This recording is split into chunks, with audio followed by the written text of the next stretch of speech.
that is putting the pieces back into place.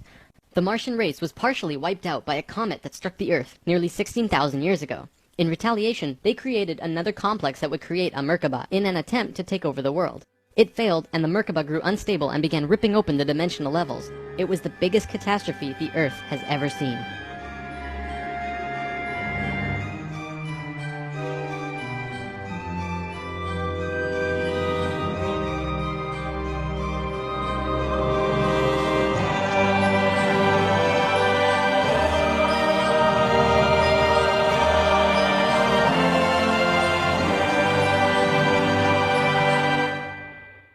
Something I should have mentioned last time. The reason the Nakals were special wasn't just because of their incredibly high consciousness, making them like guides of Atlantis.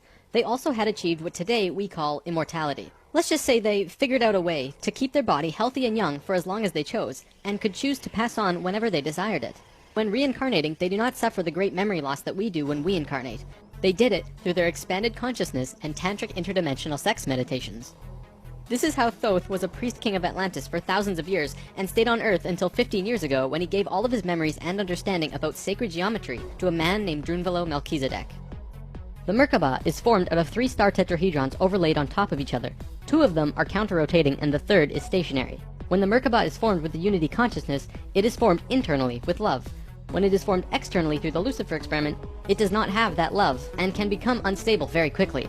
The Martians' attempt at controlling the world took place on one of the small islands in the west of Atlantis. This place today is known as the Bermuda Triangle. It's a triangle because the top of the stationary tetrahedron of the Merkaba is actually sticking out of the water there, which causes a huge electromagnetic imbalance in that area. Many planes and boats have reported to have gone missing there. They just vanished without a trace. The imbalance is multidimensional, and in many cases these ships and planes have been sucked into different dimensions, never to be seen again. That Merkaba is still there on the seafloor today, but from what I know, it's going to be corrected soon. The Nakals did their best to save Atlantis. They sent most of the lower dimensional beings back, at least as many as they could, and sealed up the dimensional tear.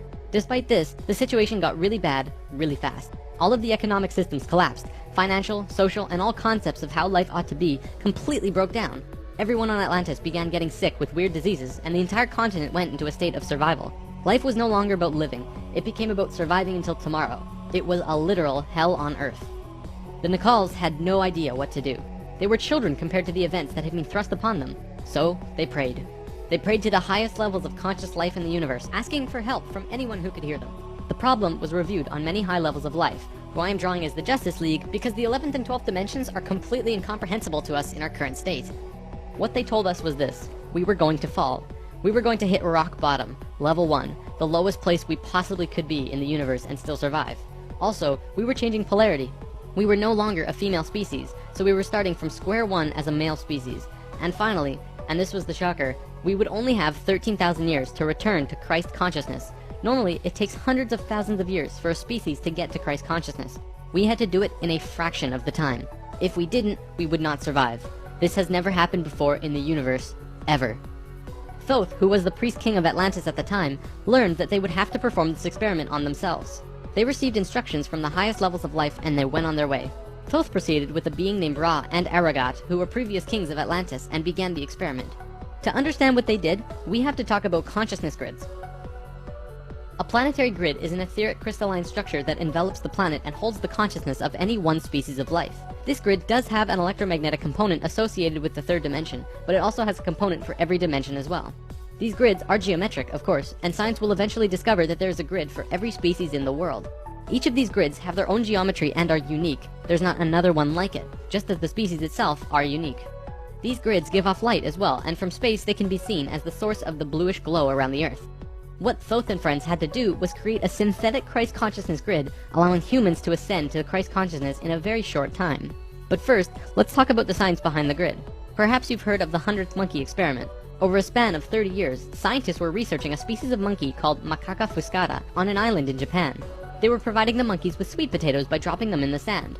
The monkeys liked sweet potatoes, but they didn't like the sand and dirt so much. A few monkey children figured out that they could wash their sweet potatoes, and some of them taught the technique to their parents.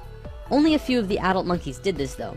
This went on for some time, until one day, the monkeys who actually knew the technique hit critical mass. And bingo! The technique started spreading faster than it did before. Monkeys started learning it really easily, across all of the Japanese islands nearby, as well as on the mainland. They knew that there had to be something that wasn't yet understood about how a species is connected to itself.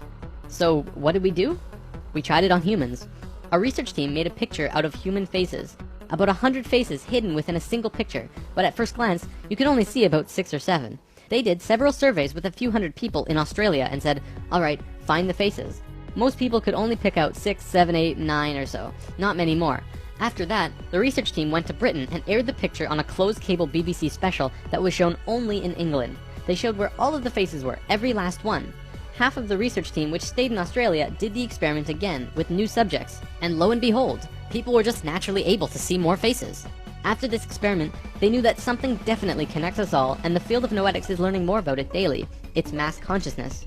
In lesson 11, I showed you the 3 levels of consciousness. Each of these levels have their own consciousness grids around the planet, and our second level grid is based on squares and triangles.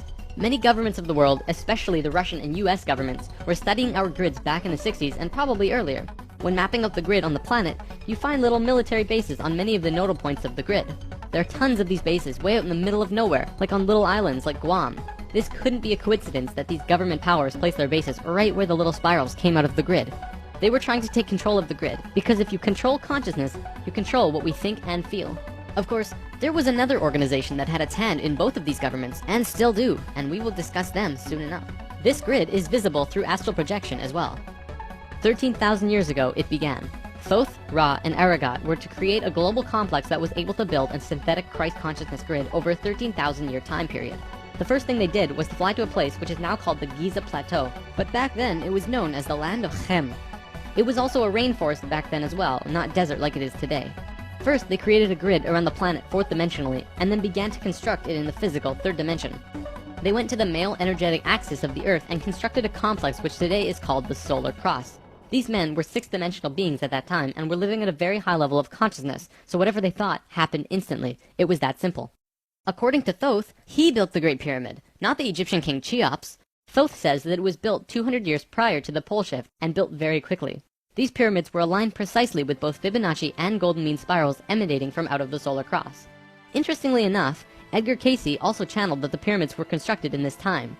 The pyramids were also found to be built from the top down. The stones on top were placed first, which has baffled researchers ever since. Every time more is learned about the pyramids, we move further into dark on understanding how they were formed. If what Thoth says is true, well, that explains everything. From there, Thoth and friends constructed an entire network of temples and structures along this grid 4th dimensionally, placing them on nodes on the new synthetic Christ consciousness grid they were creating. All of them were made with Fibonacci or golden mean spirals, and all of them were mathematically referred back to the solar cross in Egypt through the Great Pyramid.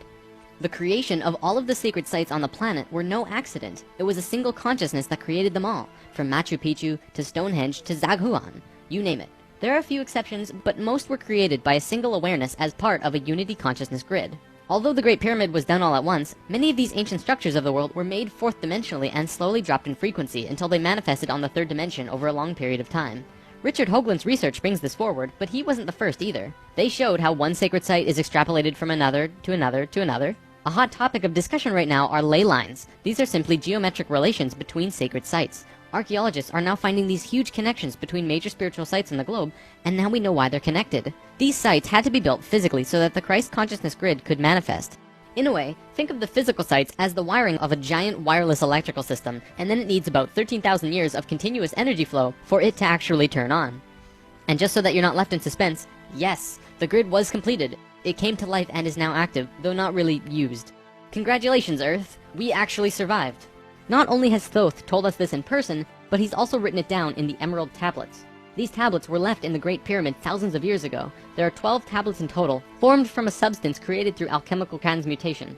They are imperishable, resistant to all elements and corrosion. Their atomic structure is fixed in place, and no change can ever take place. In that respect, they violate the material laws of ionization. These tablets share a great wisdom, and you can read them at over 100 different levels of consciousness, and you will always understand them differently. If you're interested in this stuff, you should definitely consider reading them. As you can probably tell, Thoth plays a pretty large role in what happened. Most of this information comes from him. Thoth also provided most of this information about the flower of life and its geometric relationship to consciousness with us, and this stuff is tied intimately to the geometry of the universe. Considering the quality and quantity of information that he has shared, it makes you really start considering that this next part can be true. The Great Pyramid has a legendary missing capstone. According to the Emerald Tablets, deep under the Great Pyramid there's a room called the Hall of Records. This room was not built by Thoth and long predates the Atlantean civilization. Within the Hall of Records is the capstone of the pyramid, which is 5.5 inches high, solid gold, and completely holographic image of the Great Pyramid. It has all of the little rooms and everything. However, this leaves us with a 24 square foot piece of the Great Pyramid that's missing. If what Thoth says is true, that missing piece actually belongs to a very special airship that exists on Earth. And the way to the airship is through the Sphinx. The Sphinx, according to Thoth, is not 12,000 years old, but dates back over 5.5 million years on Earth. Deep under the Sphinx, about 1 mile down, is a round room with a flat floor and flat ceiling. Inside this room is the oldest synthetic object on Earth. The object is about 2 city blocks in size. It's round like a disc and has a flat bottom and top. It is also only about 3 atoms thick, except for a pattern on the top and bottom which looks like this. This pattern is 5 atoms thick. Thoth says that it's powered by consciousness, thoughts, and feelings, and connects with your own living Merkaba, which means that it becomes an extension of you and your own energy fields. The ship is also intimately connected with the spirit of the Earth, and is the protector for the whole planet. Thoth built the pyramid the way he did to fit with the ship. When on top of the Great Pyramid, it creates this image from above. The disc ship has a circumference equal to the perimeter of the Great Pyramid. As we discussed in Lesson 11, whenever that ratio appears, life occurs. This ship can only be used by the purest of souls. See, whenever we approach the point in the precession of the equinox where our poles do these shifts, we become very vulnerable. Things often degenerate, and while things become chaotic, there are often other species who wish to take us over. This has always happened, not just with us, but with all evolving consciousness. Every time a takeover seems imminent, a very pure person will find their way to the ship and raise it into the air. The Earth and Sun will connect with that person and give him or her great power. Then, whatever that person thinks and feels will happen. And think about it. If consciousness is the primary core component of the entire planet, does it not make sense that it would have its own defense mechanism? This defense is an airship that plugs into the Earth and the Sun, allowing the Earth to have protection. Our takeover event actually already happened, the same year the Christ grid was activated. The year was 1989, and we were having some troubles with the Greys, a race of ETs who were slowly plotting takeover due to a previous scuffle we were having. A very pure woman in Peru made the ascension process into the Christ consciousness grid and found the ship. She tuned it to the frequency of the 4th dimension, where she raised it through the Earth and into the air, and manifested a situation for the Greys to leave. Within a very short time, the Greys began getting sick, and remained sick for as long as they stayed here. They have been forced to leave for now, and we are once again safe. The ship is a warship in that whatever race is trying to take over, the person will just think them away, think up a situation, and force them to leave. Returning to the events on Atlantis, after completing the complex in Egypt, Thoth and pals returned to Atlantis, where they waited for about 200 years until that critical point on the precession of the equinox where the poles would shift. They knew that Atlantis would sink, and they would be ready.